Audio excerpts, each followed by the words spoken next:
Halo Bung, kawan-kawanku senusantara Indonesia Raya, ketemu lagi dengan saya, Butet Kartarejasa, dalam satu program Serasi 1001 ragam frekuensi. Kita akan ngobrol dengan Bang Is, Dirjen SDPPI, Sumber Daya Perangkat Pos dan Informatika Kominfo.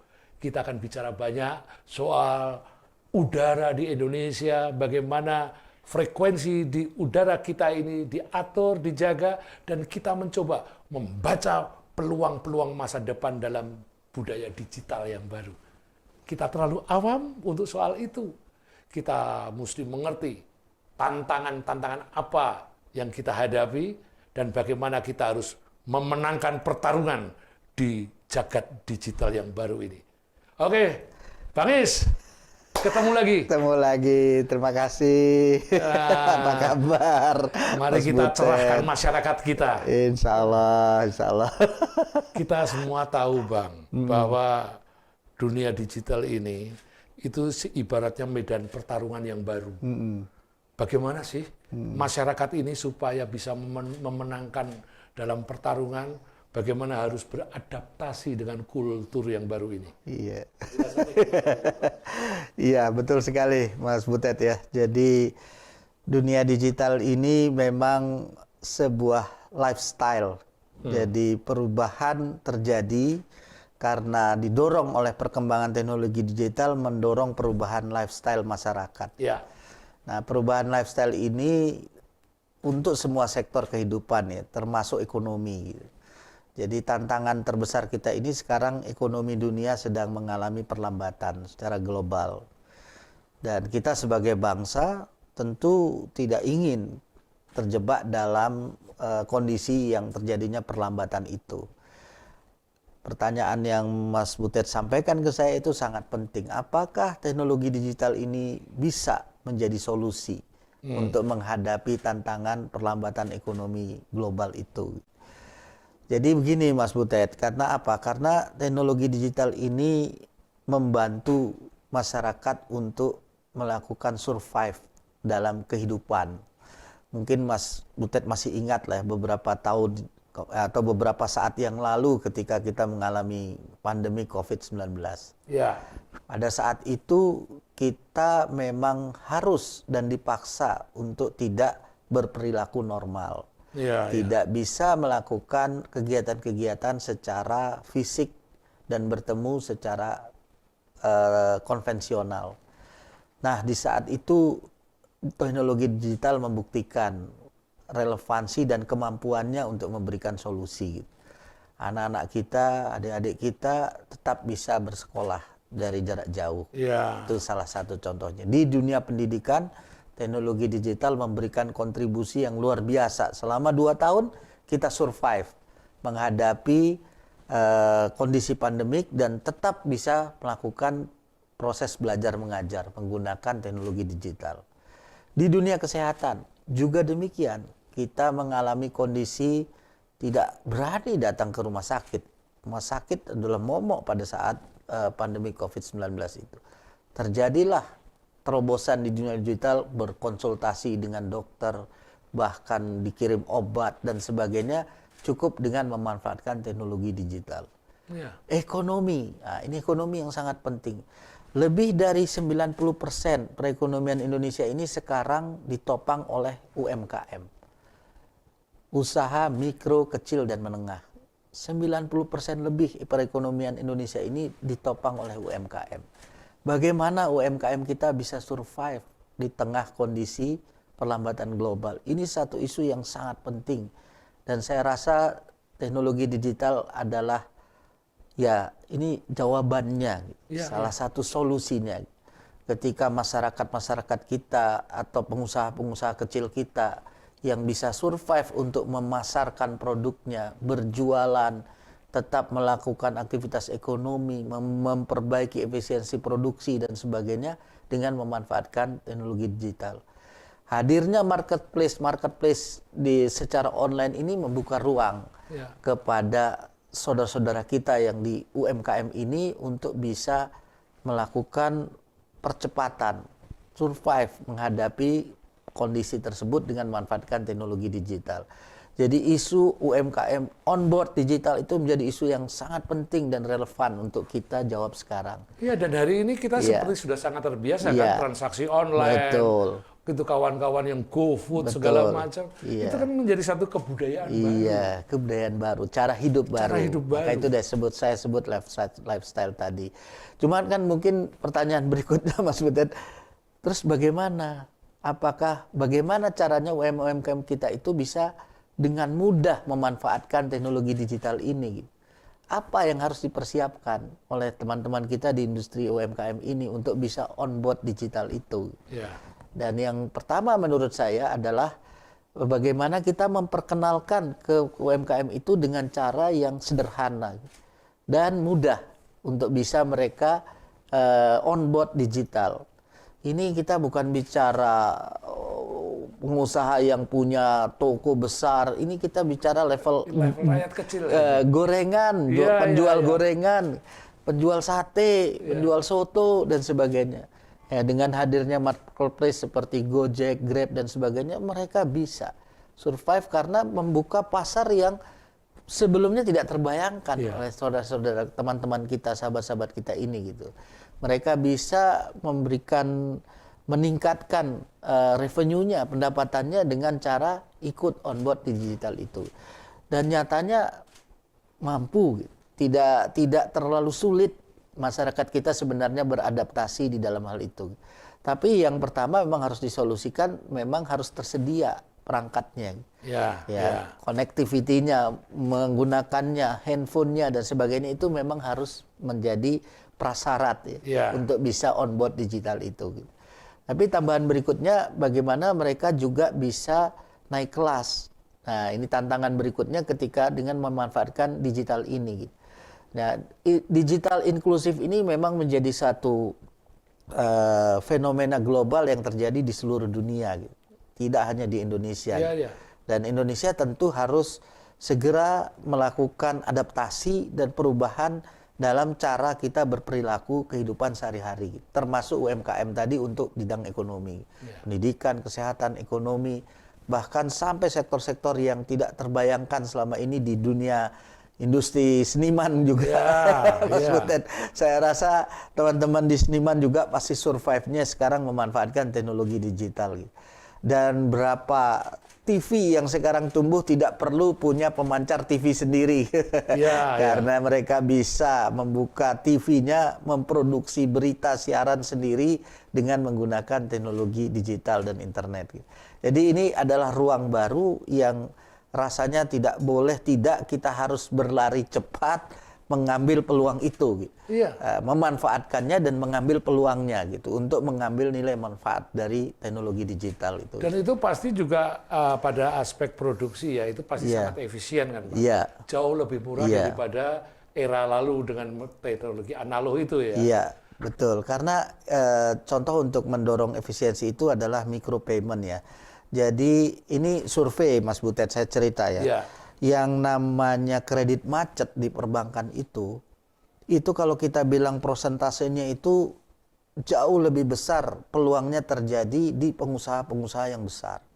Tapi saudara-saudara kita yang kreditnya di bawah 5 juta, 10 disiplin juta itu disiplin. Paling loyal, paling patuh dan sebagainya. Nah, tentu kita harus menjaga agar jangan sampai ini disalahgunakan. Karena ada pihak-pihak tertentu yang memanfaatkan kemudian dengan memberikan biaya bunga yang sangat tinggi, yang tidak masuk akal. Itu pinjol-pinjol itu ya Pak? Pinjol itu. Ini Pak, soal ini kadang-kadang kita ngelihat ya, teknologi digital itu satu ikhtiar untuk menciptakan kemudahan-kemudahan. Tujuannya sangat baik. Tapi di saat yang sama, itu ada potensi kejahatan, potensi kriminal yang menunggangi pencapaian teknologi itu. Nah, saya pengen tahu nih, langkah-langkah apa yang sudah disiapkan oleh Kominfo ini untuk mengantisipasi potensi kejahatan yang muncul dari budaya baru digital ini. Iya, baik. Langkah pertama itu adalah kita melakukan pendataan dan kewajiban untuk registrasi bagi penyelenggara sistem elektronik. Nah, saya pengen tahu nih, langkah-langkah apa yang sudah disiapkan oleh Kominfo ini untuk mengantisipasi potensi kejahatan yang muncul dari budaya baru digital ini? Iya, baik. Langkah pertama itu adalah kita melakukan pendataan dan kewajiban untuk registrasi bagi penyelenggara sistem elektronik. Nah, di penyelenggara sistem elektronik itu adalah penyelenggaraan yang dilakukan oleh pengusaha yang memanfaatkan teknologi digital untuk menyerap dana masyarakat. Ya. Nah, ini semua harus terregister. Karena apa? Karena tanpa terregister kita tidak memiliki penanggung jawabnya. Ini jadi aspek pertama adalah aspek regulasi. Ya. Tatanan regulasi kita harus selesaikan. Kemudian hukum-hukum atau ancaman-ancaman hukumannya pun harus jelas. Itu yang dimaksud di dalam Undang-Undang ITE dan sebagainya. Ya. Itu adalah ancaman hukuman. Jadi ada perilaku, Mas, ketika orang masuk di dunia maya, di dunia digital, mereka seolah-olah menjadi orang yang berubah. Mereka akan hadir dengan identitas yang berbeda, ingin menyembunyikan identitasnya dan sebagainya untuk menghindari ancaman-ancaman hukuman itu. Jadi satu aspek yang penting pertama adalah penataan regulasi. Harus jelas bahwa Anda berbisnis di dunia konvensional itu tataran peraturan hukumnya juga berlaku ketika Anda berbisnis di dunia maya.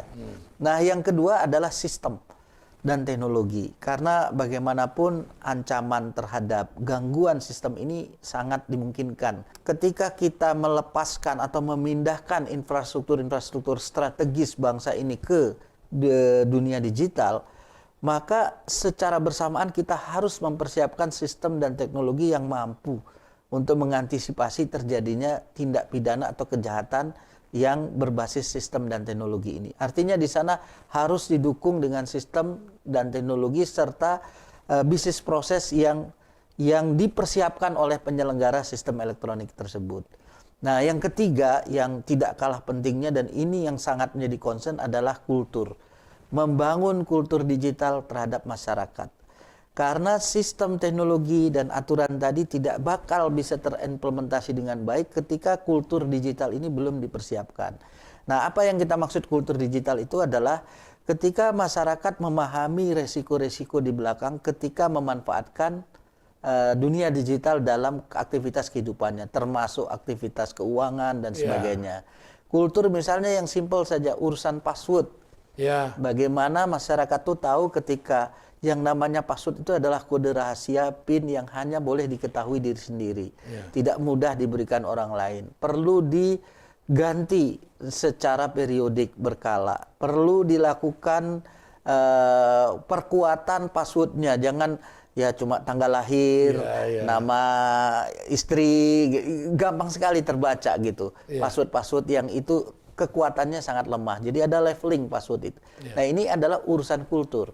Urusan pemahaman, maka pemerintah Kominfo juga harus bereaksi untuk mendorong pembangunan kultur ini dengan melakukan program literasi digital kepada masyarakat, memberikan pemahaman tentang tadi hal-hal di belakang ancaman-ancaman yang terjadi ketika kita memindahkan aktivitas kehidupan kita di dunia digital. Ini sangat penting sekali, Pak. Ini sangat penting untuk diketahui netizen bahwa kita harus berwaspada.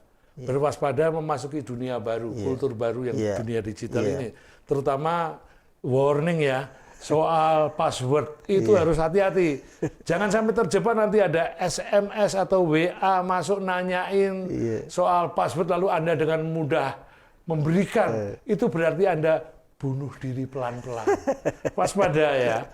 Nah, Bang Es, hari ini mungkin masih banyak mayoritas masyarakat kita ini bergerak di ranah yang disebut-sebut di dunia frekuensi itu 4G ya. Dunia 4G. Saya pengen tahu nih, kok katanya nanti ada 5G. Ini apa sih bedanya 4G dengan 5G? Lalu risiko-risikonya seperti apa? Kemudahan-kemudahan apa yang akan kita dapatkan dari dua hal yang berbeda ini? Jadi sebenarnya 4G, 5G itu adalah sebuah evolusi teknologi, Mas. Ya. Mas Butet. Jadi memang di dunia atau infrastruktur seluler itu teknologi itu melakukan evolusi dari dulu yang tadinya analog ke digital, first generation, 2G, 3G dan seterusnya.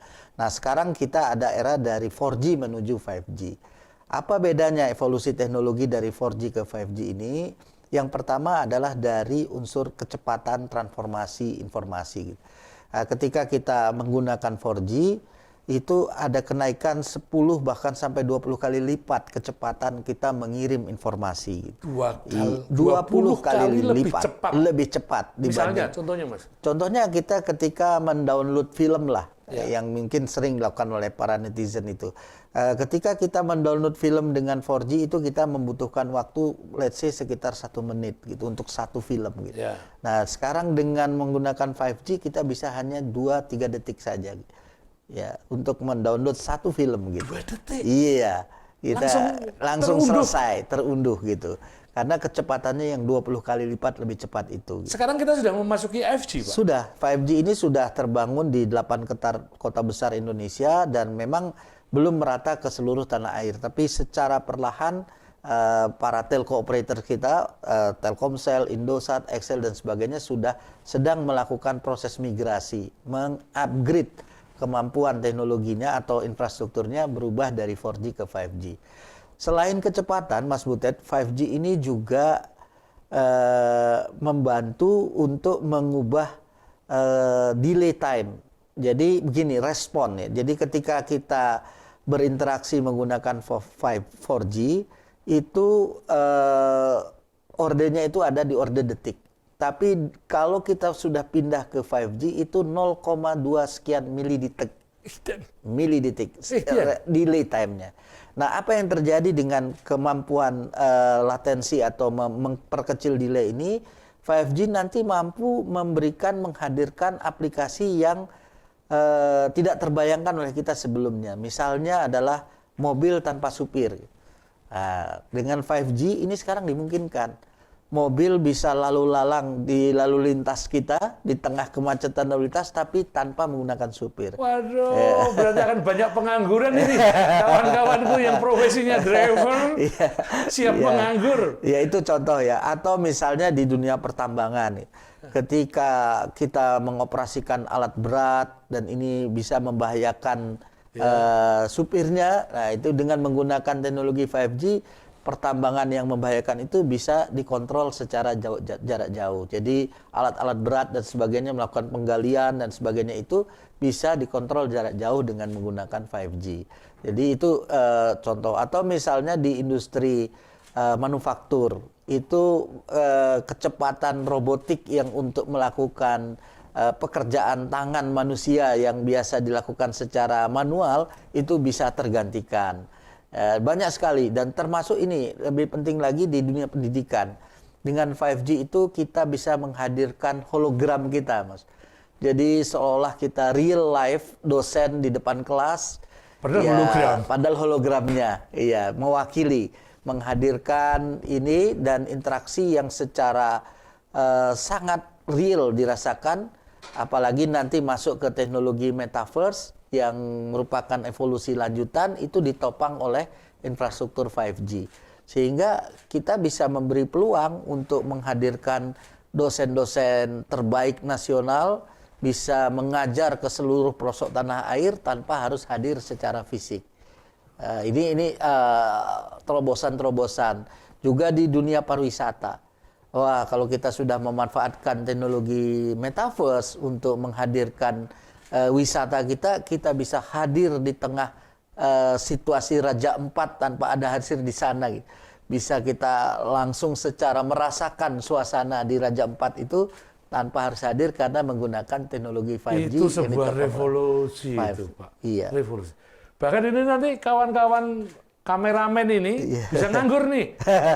Loh, hari ini kita sudah bisa di syuting dengan drone. Kamera dengan drone, tanpa ada kameramennya. Persis. Persis kan? Iya. Semua dikendalikan lewat satu sistem. Tapi ini penting ini, Mas. Karena begini, ini selalu terjadi perdebatan ya ketika kita berbicara otomasi, robotik dan sebagainya, bagaimana dengan usaha-usaha yang padat karya, Ya. bagaimana dengan lapangan kerja. Ya. Tadi Mas Butet berkali-kali menyampaikan supir bisa nganggur, kemudian kameramen, banyak sekali seolah-olah ini akan menjadi ancaman.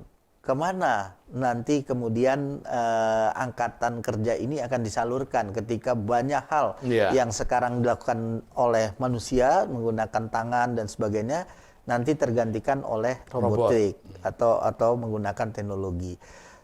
Evolusi ini tidak bisa dibendung, Mas. Ya. Teknologi itu tidak bisa dibendung. Ini aksiomanya, rumusnya. Ya. Jadi kita pasti akan mengalami kondisi demikian. Yang terjadi adalah bagaimana kita mengantisipasi, meningkatkan perubahan kompetensi. Sehingga tenaga kerja kita itu nanti akan berubah bentuknya. Berubah bentuknya untuk menghadapi situasi di dunia digital. Karena tidak mungkin kemudian kita mengatakan stop digitalisasi, Indonesia tidak ikut masuk di digital. Nggak boleh itu. Kita akan terjadi bahasa yang Ketinggalan. terbelakang, tidak maju dan tidak bisa melihat menangkap peluang itu. Tapi tugas dan tantangan yang berat itu tadi, bagaimana kita mengubah kompetensi SDM kita itu yang tadinya manual itu untuk bisa on board di dunia digital. Karena aspek-aspek yang dibutuhkan untuk manusia di belakang digital ini akan berubah bentuknya tapi sama banyaknya, bahkan bisa lebih besar kebutuhannya, jumlahnya. Namun kompetensinya berbeda, harus kita improve kompetensinya dari hal tersebut gitu. Iya, iya. Iya. Itu yang sering saya katakan bahwa kita tidak boleh ditaklukkan oleh budaya baru ini. Betul, kan. iya. Justru kita ditantang untuk melahirkan ide-ide, kreativitas untuk memanfaatkan kekuatan digital itu. Iya, betul Jadi sekali. harus cerdik, harus cerdas. Iya, iya, setuju Mas. Jadi kita jangan khawatir, memang akan sederet profesi yang nanti akan quote-unquote seperti tergantikan dengan digital, tapi ada sederet baru, profesi baru yang akan timbul dengan hadirnya di dunia digital. Itu akan mendorong perubahan bentuk dan barangkali mudah-mudahan itu bisa justru meningkatkan leverage atau kemampuan atau daya tawar dari tenaga angkatan muda, tenaga kerja kita gitu. Misalnya contohnya yang real saja di kreatif industri gitu. Ya. Kreatif industri ini saat ini sangat membutuhkan kompetensi baru tenaga muda kita yang kameramen akan berubah bentuk menjadi creator. Ya. Jadi dia akan berubah posisinya yang tadinya dari sekedar kameramen biasa tapi meng-create sesuatu. Ya. Karena dia akan dilengkapi dengan kemampuan untuk melengkapi filmnya, videonya dan sebagainya dengan animasi dan sebagainya yang jauh lebih besar. Tapi kan berarti kameramen harus meningkatkan kompetensi skillnya yang berubah selalu menjadi creator terhadap dunia support di kreatif industri di bidang perfilman, musik dan sebagainya. Ya, rumusnya memang masih klasik. Setiap sesuatu yang baru pasti melahirkan tantangan yang baru. Iya, itu Disinilah masih. sebenarnya kita manusia Indonesia ini harus peka, peka dan jangan ragu-ragu untuk berada menunggangi perubahan itu. Karena semua pasti tujuannya untuk menghasilkan sesuatu yang produktif dan terbaik. Iya. Bukan gitu, Pak? Betul, Mas. Agree 100%. Memang itulah tantangan kita, berarti ada di urusan kompetensi tadi, meningkatkan dan mulai melakukan campaign. Memberitahu dan memberitahukan bagaimana sejak pendidikan sejak dini mulai dari SD, SMP, SMA, bahkan apalagi di universitas, kita perlu dilengkapi, ditingkatkan kompetensinya untuk bidang digital ini. Hardcore-nya tetap diperlukan, tapi additional kompetensi di bidang digital ini menjadi prasyarat nanti ke depan untuk angkatan kerja kita ke depan. Iya. Dan saya juga yakin, Pak, di dalam menggunakan perangkat-perangkat high-tech, teknologi tinggi ini, dan digital itu pasti akan membuat situasi interaksi kita lebih aman. Pertama pasti bebas manipulasi. Manipulasi data, apalagi menyangkut manipulasi keuangan. Itu pasti tidak bisa terjadi dengan metode seperti ini. Ini juga pasti akan mengamankan dunia kerja kita. Tentu saja saya sangat berharap sih, misalnya pemimpin-pemimpin masa depan ini ya menggunakan teknologi ini untuk aman semuanya, saling terkontrol, transparan, dan safety. Betul ya Pak ya?